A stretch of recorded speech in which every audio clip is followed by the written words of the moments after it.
Kita sa kuha ni Youth Cooper Ray J. Andres ang pinsala sa bulaluhang yan sa barangay Silan sa La Trinidad, Benguet matapos matabunan ng gumuhong lupa sa gitna ng masamang panahon.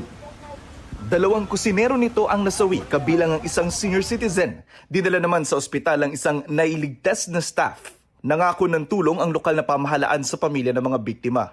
May mga landslide ring na itala sa barangay Ambiong at Lubas. Lubog din sa baha ang bahagi ng Strawberry Farm. Ipinatigil muna ang outdoor tourism activities at small-scale mining operations sa La Trinidad. So sa measurement po ng ating Municipal Disaster Risk Reduction Management Office, umabot po tayo ng mga almost 200 mm na buhos ng ulan. Ibig sabihin, ito po ay unusual. So, malakas po ito. Halos maging ilog ang ilang lugar sa La Union dahil sa pagbahang dulot ng bagyong Maymay. Ayon sa mga otoridad, binaha ang mga bayan ng Nagilian, San Juan, San Gabriel at Bawang. Sa Bawang, 5 mangingisda ang nasagip matapos masiraan ng makina sa gitna ng malaking alon. Binaha rin ang lungsod ng San Fernando. Bago nito, inilikas na ang mga residenteng nakatira sa Coastal Barangay. Sa Agoo, tinanggal sa mga kalsada ang mga natumbang puno.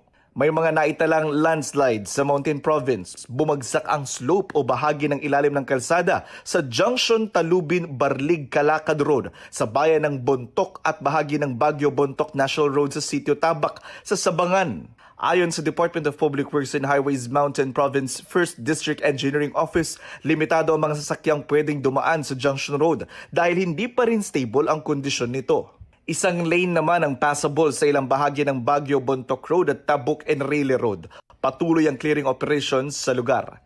Nasa 40 barangay naman sa Pangasinan ng binaha. Isa sa mga binabaha ang barangay Lasip sa Calasiao. Ang mga residente sanay na raw sa baha. Ang tubig, Kasi, nabababad ka.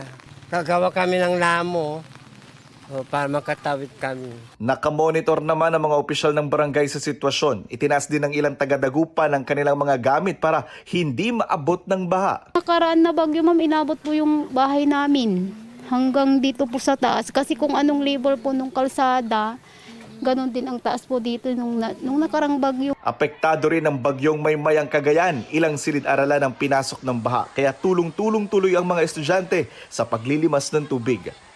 Jonathan Andal nagbabalita para sa GMA News.